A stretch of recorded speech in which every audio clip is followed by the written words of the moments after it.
Salomon is back with the Pulsar 4. A little bit faster, a little bit more nimble, and a little bit more stacked. But does that make it worth your next purchase? Find out in today's full review.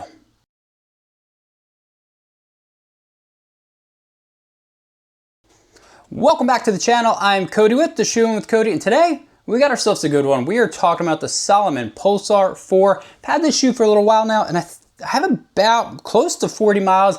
I've been putting this thing through the ringer, a lot of trail runs in this one. And in this video, I'm gonna cover the fit, the good, the bad, and the verdict. Should you buy this shoe? Yeah, this shoe right here. Now, before I dive into all that goodness, I do need to point out one thing. This shoe was provided to me by Salomon, but they have no idea what I'm saying in this video, and they have no control over any of my content. I also have a big favor to ask you all. Hit the like button and smash the subscribe button. You know you want to. It costs you absolutely nothing, but it definitely helps the channel. Now let's sit back, relax, and let's talk about the Salomon Pulsar 4. To kick this video off, I'm going to talk about the fit, and honestly for me, I'm a men's 9.5 in almost all Salomon shoes, and this fit true to size to me. My foot right here, ending at the perfect spot. I always point out that's really important, especially with the trail shoe, because if your toe is too far up and you kick a rock, yeesh, good luck. That's going to leave you with a broken foot. So again, personally, no issues at all with the length. I also have a wideish foot, and that really was nicely. So I'm not used to saying this with Salomons. This accommodated my wideish foot. No issues, no rubbing, no tearing. Worked really nicely for my foot specifically. Again, if you have a wideish foot, I don't think there's gonna be any issues. I think if you have super wide feet like Fred Flintstone, you might still need to wait for a more wide version of this. But again, I was pretty shocked how wide it was. The toe box volume, no issues at all. Again, I always like to point that out, because if you get too much rubbing here, whoo-wee, that is going to hurt. You'll get a blister, and that's just gonna make your run really suck. So again, personally, my 9.5 worked really well.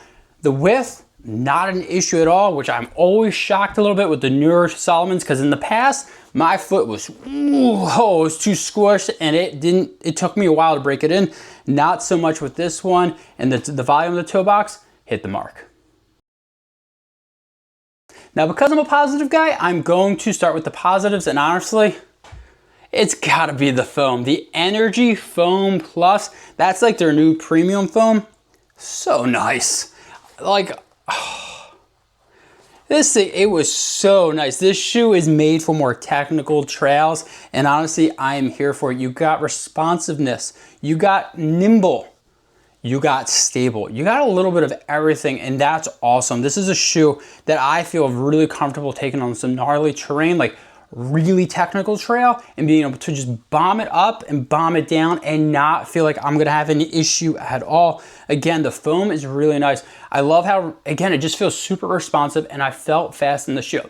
But also, more importantly, I was able to drop the hammer, but I also was able to go slow. And that's really nice, especially in a shoe if you plan on wearing it from an ultra. I'm not podium. I'm not getting a podium spot, and I'm perfectly fine with that.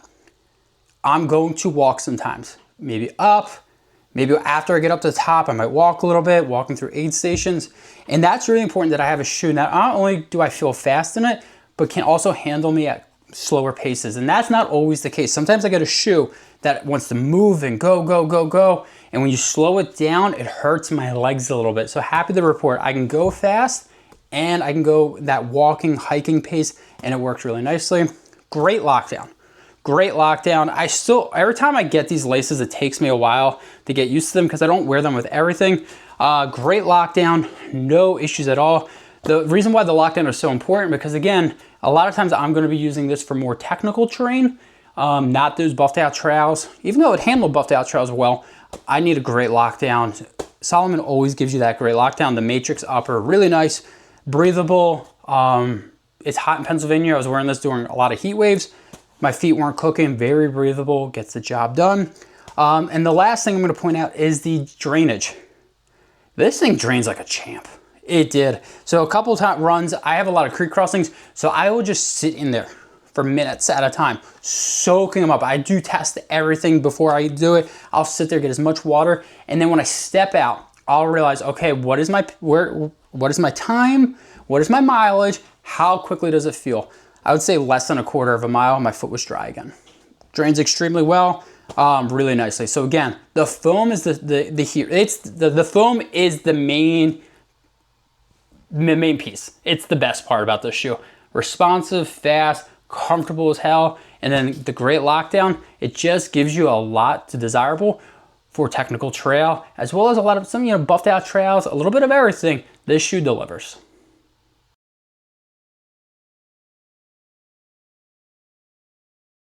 With the good, you do know there has to be some bad. And honestly, I said it during my kind of first impressions, my first review, and it's staying there. I don't love the tongue. It's kind of a problem. The reason why I don't like it, and you can kind of see a little bit, it bunches right there. So I have to play with it, and I don't like a tongue that bunches, because if I'm running and it bunches, I'm gonna get a blister. So again, after I play with it for a while, it's fine and it works, but I don't know, it just bunches right there. You can kind of see it. And you have to really make sure it is sitting correctly and you're lacing it. And that's one of the big things I have to point out. For me, it's a little bit of an issue. It doesn't cause any issue. Once you get it locked in, right? I get it running, it's not a problem. But I hate having to play with the tongue. I really do. I don't like it. The other thing is, and I always like to point it out, for me personally, it always takes me forever to get it in here. I don't know. Just after I played with the tongue and I'm tired of playing with the tongue, jamming this in, it's just one of those things. And the number one thing that hurts my soul, because I really like this shoe and it's comfortable and it's fast, it's the price. I think this thing's $225 to $250. What are we doing with these prices these days? Anything over 200 is a lot. Man, this thing is expensive because it's really nice and it's comfortable and it just gets the job done. That cost is ridiculous, people. Why are we so expensive for shoe these days? I get it. Someone's going to say the tariffs, the cost of goods. I get all of those things. But a great shoe like this, I want it on as many people's feet as possible, and the cost just sucks. You just got to point that out. And then the last thing, the lugs are good. They're not great. Usually the Contagrip I really enjoy. There's a couple of sections, muddier terrain. They're okay, not great. I kind of felt like my foot was slipping a little bit. I'm just going to give this lug pattern a good, not a great. Usually with Salomon, I'm saying, oh, that was a great. This is just good. This definitely is more of a shoe. Again, you want to go fast. You want to push the paces at all. So again, I do want to point that out. Some of these things are kind of ticky-tack. I get that. The tongue, once you get adjusted, this little thing here, and the lugs, again, it's all about your preference and everything like that. But the one thing that's not ticky-tack is the cost. It's a lot. You get a lot for it. It's a really great shoe, but it's expensive. You heard the good, you heard the bad, and now you want my verdict. Should you buy the shoe? And honestly, yes, I really enjoyed the shoe. If you got the cheddar, and I hate saying this because I feel like every shoe is so freaking expensive now. If you got the cheddar, you're looking for a more premium shoe, buy this shoe. It's really nice. It's fast, it's responsive. It's all those great things, as well as it can handle slower paces. I just really enjoyed this. I think this is definitely a shoe because of the added stack, you can go longer in the shoe now. It's just a better shoe. I didn't love the old Pulsars, full disclosure. Didn't really love this. This made me a believer in the Pulsar. I don't love the price, but I'm a believer now in the Pulsar. So if you got some cheddar and you love Salomon shoes, then yeah, I think you should buy this shoe. I think you'll be pleasantly surprised with it and you really enjoy it. If you have wide feet, I think this is just kind of Salomon. Just wait for a wide version of it, because I don't know if your feet are gonna love this. It's wider, but it's not for wide people. Just keep that in mind. Again, it's gonna cost you some cheddar, but you're gonna get a shoe that's freaking awesome.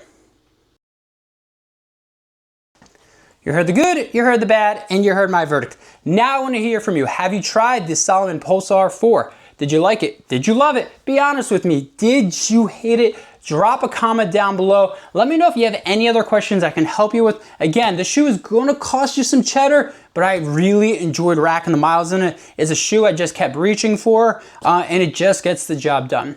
Thank you again for all the support you've shown me. This channel is growing because of y'all. So remember, hit the like button, smash the subscribe button. Until next time, I'll see you all out on the run. Thanks for checking out this latest review. Don't forget, hit the like button, smash the subscribe button, and check out some of the other rad content that I've dropped out on the channel.